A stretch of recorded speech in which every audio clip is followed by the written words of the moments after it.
آل محمد كما صليت على إبراهيم وعلى آل إبراهيم إنك حميد مجيد. اللهم بارك على محمد وعلى آل محمد كما باركت على إبراهيم وعلى آل إبراهيم إنك حميد مجيد. ریاکاری حرام ده. ریاکاری شرک خفی ده. ریاکاری شرک اصغر ده. شرک ده.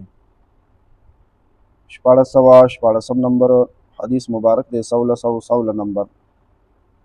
وعن ابي هريره رضي الله تعالى عنه قال سیدنا حضرت ابو هريره رضی الله تعالی عنہ نے دا حدیث روایت ده.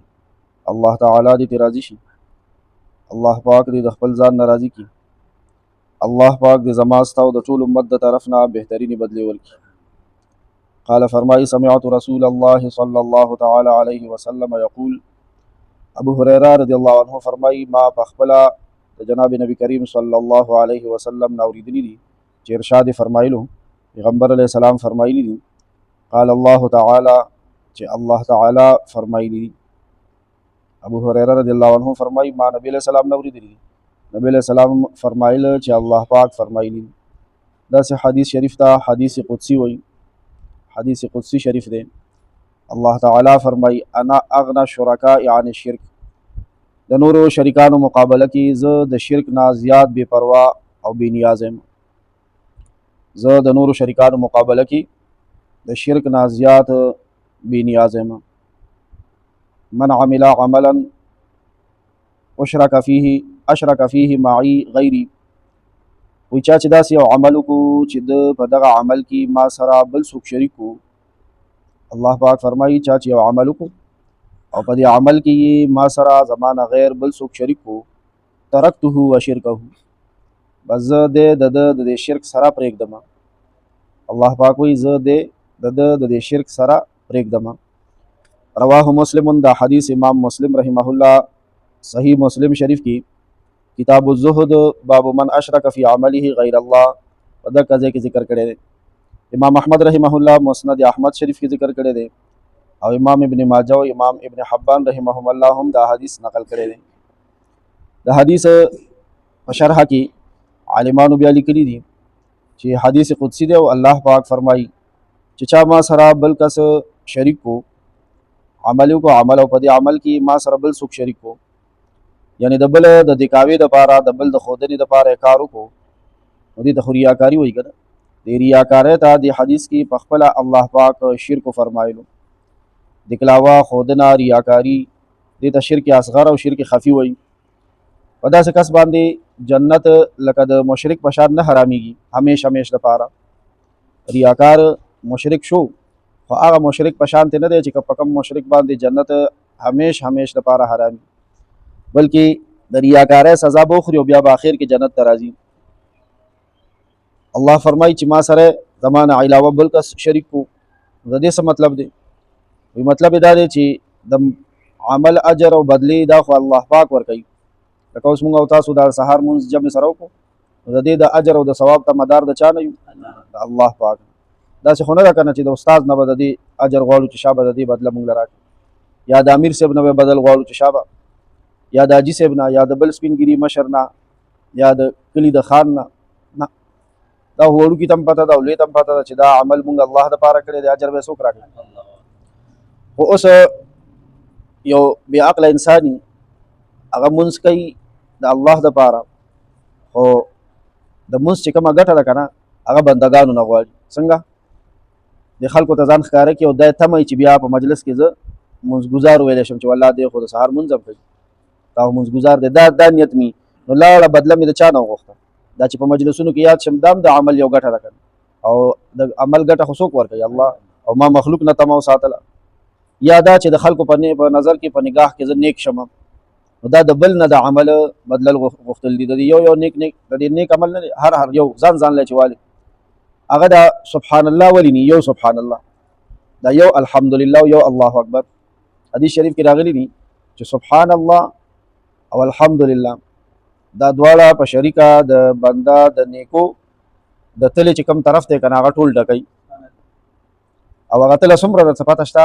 حضرت داود علیه السلام الله ته یو ځل سوال کړی او راته وښایي الله، نو هغه تله چې ورته وښوله د عید لویوالي د هیبت حضرت داود علیه السلام بے هوش پریوت چې هوش کې کله رالو نو بیا الله پاک ته عرض کوي چې الله هغه دومره لوی تل وکنه چې دا اوه اسمانونو او ځمکې ورکې کېږي او پته هم ورکې نه لګي نو بے هوش شو چې یا الله دا طلب لا څوک ډکه کی ستا کم بنده به دا ډکه کی دومره لوی عمل خو د چانی الله پاک ورته وحی راولېږله چې زما بنده داود چې کله زه د یو بنده نه راضي شم او خوشحاله شم نو دا لویه د عمل د نیکۍ تله چې دا ورته د کجوري په حصه باندې ډکه او د سبحان الله او د الحمدلله او د الله اکبر سره دا وادي دي چې دا ځان له دغه تله ډکوي مطلب دا دی چې موږ دا کومې نیکۍ کوو که نه او د دې اجر ورکولو والا خو الله دی هغه اجرونه زمونږ او ستاسو د تصور او د خیال نه لوی دي نو څه به مخلوق وي او څه به بدل وي څه به بنده وي او څه به اړو بنده واه واه وکړي او ووایي چې دا نیک دی او که ونه وایي چې نیک نه دی نو په دې خو څه نه کېږي او دومره قدرې کار دی چې الله پاک د دې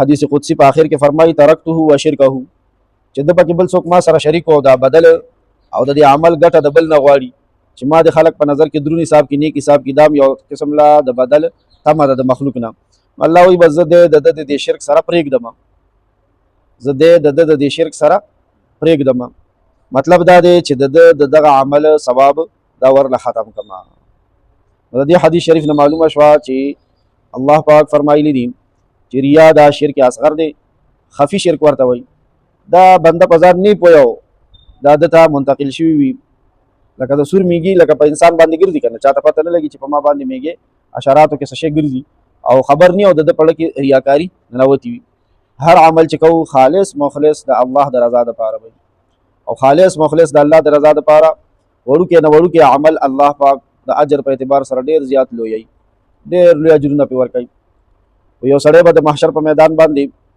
د حساب په میدان کې به ورته عملنامه میلو شي هغې کې به زر حجونه او زر عمرې لیکلي وي نو دی به وایي چې الله دا خو ما ته پردی عملنامه میلو شو ما خو بیت الله په دنیا کې په خوب کې هم نو لیدلی او زر حجونه او زر عمرې پکې راغلي الله به ورته وایي دا څه د دنیا د امتحان او د نتیجې ځای نه دی چې پردی ډي ام سي او پردی عملنامه بل چاته میلو شي هم خپله عملنامه درته میلو ده نو خدای دا زما زر حجونه او زر عمرې د کومه مخه راغلي وایي تا به اخلاص سره زما د رضا دپاره مور ته پلار ته د مینې او د شفقت په نظر کته په هغې مې دله قبول شوی حج عمره لیکل دا زر خو ما هسې یاد کړ سم خیال دی چې په مینه محبت او په شفقت او په عظمت باندې به بچي او بچی مور او پلار ته څومره ځل کتلي د زرو نه به زیات ځل ورته کتلي نو الله پاک په اخلاص والا عمل باندې وړوکې نه وړوکې عملي حج تم خیال دی حج چې چا کړی دی هغې نه تپوس کوي حج څومره لوی عمل دی سرمایه پې څومره لګي څو ورځې به مسافري او څومره ځایونو ته به ځې مشقت سره تکلیف سره خوب خوراک دا به دې بې ټایمه کېږي او لا پکې سړی بیمار هم شي ناجوړه هم شي پکې او چې کمزوری سړی څومره تکلیفونو سره او بیا هم څه پته نه لګي کېدای شي په دې کې یو روپۍ 2 روپۍ ورکې هغه مشتبه وي یا حرامې وي نو لاړو حج واجب ختم شو او چې اخلاص سره د مور او د پلار مخ ته وګوري د قبول شوي حج او د عمرې ثواب داسې د هر عمل دا جومات ته راتګ دا یو قدم مونږ او تاسو ته څه ښکاري د نیکۍ په لار کې چې کوم قدم واخیستلی شي نو دا کوشش به کوو چې تمه د ثواب او د اجر او د بدلې دا به د الله پاک نه کوو هېڅ کله په دل او دماغ کې د مخلوق نه د اجر او د فایدې تمه ونه لرو ځکه دغه ریاکاري ده او عمل ورسره بربادي یا الله زموږ د عملونو حفاظت وکړي موږ خدای د شرک نه د جلی شرک نه او د خفي شرک نه د شرک اکبر نه او د شرک اصغر نه یا الله زموږ د ټولو مسلمانانو پوره حفاظت وکړي صلی الله تعالی علی خیر خلقه